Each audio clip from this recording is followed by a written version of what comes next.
नमस्कार दोस्तों। क्योंकि मैं सेल्स से जुड़ा हुआ हूँ पिछले 16 सालों से, तो जो बात करूँगा वो सेल्स की ही बात करूँगा। अभी आप लोगों से एक बहुत ही लेटेस्ट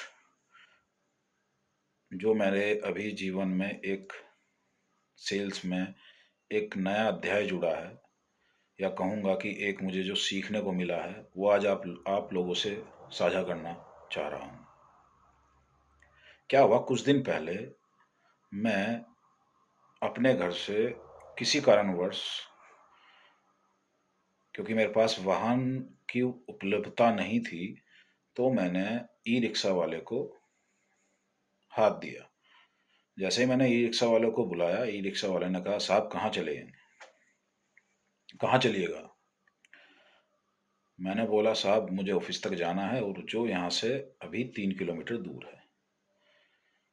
तो ई रिक्शा वाला बोला, बैठिए साहब, चलते हैं आपको लेके हम। आप क्या देते हैं वहाँ के लिए, पहला पॉइंट आप गौर कीजिएगा। उसने मुझसे ये जानने की कोशिश की कि मैं कितना देता हूँ उस सफ़र के लिए। तो मैंने कहा, भैया हम 20 रुपये आपको देंगे। उसने कहा, ठीक है साहब, बैठिए, आप 20 रुपये दे दीजिएगा।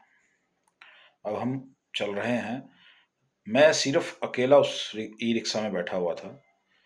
तो मैं नोटिस कर रहा था कि वो, जब भी कोई व्यक्ति सड़क के बराबर में पैदल चल रहा था, वो हर किसी के बराबर में जाता, ई रिक्शा को थोड़ा सा ब्रेक देता और पूछता, साहब चलोगे, आगे छोड़ दूं। यह काम उसने कम से कम 5 बार किया। अब मुझे भी थोड़ा अजीब सा लगा।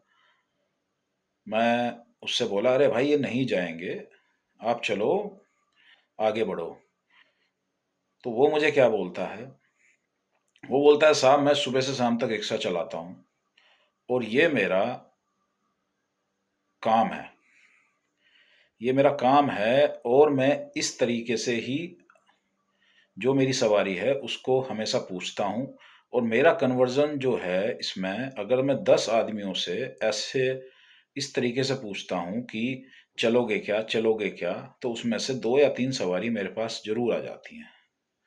मैंने कहा, गजब। मैंने कहा, ये कैसे। कह रहा, साहब कई बार क्या होता है कि मन नहीं है किसी का, वो पैदल चल रहा है, लेकिन जब मैं उससे टोकता हूँ या पूछता हूँ तो उसको लगता है कि चलो चलते हैं, 10 रुपये या 20 रुपये में हो सकता है सफ़र कट जाए। तो इस तरह मेरी सवारी मुझे मिल जाती है। तो मैं सेल्स का आदमी हूँ, तो मुझे एक चीज़ उसमें समझ में आई कि भैया, ये आज इस कम पढ़े लिखे व्यक्ति ने, जो मैंने उससे पूछा तो वो सिर्फ हाई स्कूल था, तो उसने भी मुझे एक शिक्षा दी कि सेल्स को कैसे किया जाता है। इसमें सबसे बड़ा पॉइंट यही था जो मुझे सीखने को मिला, जो आप लोगों से साझा कर रहा हूँ, कि क्लोजिंग जो होती है, वो क्लोजिंग जितना ज़्यादा लोगों से हम क्लोजिंग की बात करते हैं, या अपने किसी भी प्रोडक्ट की बात करते हैं, क्योंकि किसी की कोई सेल्स होगी, किसी की कुछ होगी। अभी ये मार्च का मंथ है जब मैं वीडियो अपलोड करने वाला हूँ। इस मार्च के मंथ में भी आप लोगों की क्लोजिंग है, किसी भी सेक्टर की हो सकती है। तो जितनी ज़्यादा लोगों तक हम अपनी रीच पहुंचाते हैं, हम जितने ज़्यादा लोगों को टोकते हैं कि भैया ये क्लोजिंग है, क्लोजिंग है, क्लोजिंग है, इसको ले लीजिए, तो उतना ही ज़्यादा क्लोजर आपका होता है। क्यों?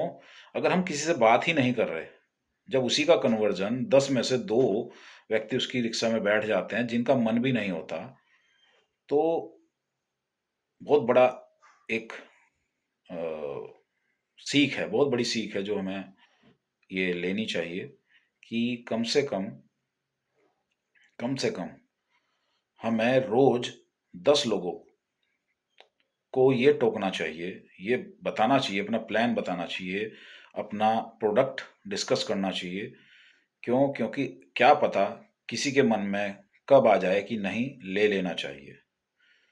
तो ये एक अच्छी जो सीख मुझे मिली थी, वो मैंने आप लोगों से साझा की है। यदि आपको अच्छा लगे तो उसको लाइक कीजिए, और ज़्यादा से ज़्यादा उन लोगों तक शेयर कीजिए जो सेल्स के व्यक्ति हैं। क्या पता ये छोटी सी बात किस प्रोफेशनल या किस सेल्स पर्सन की लाइफ को बदल दे।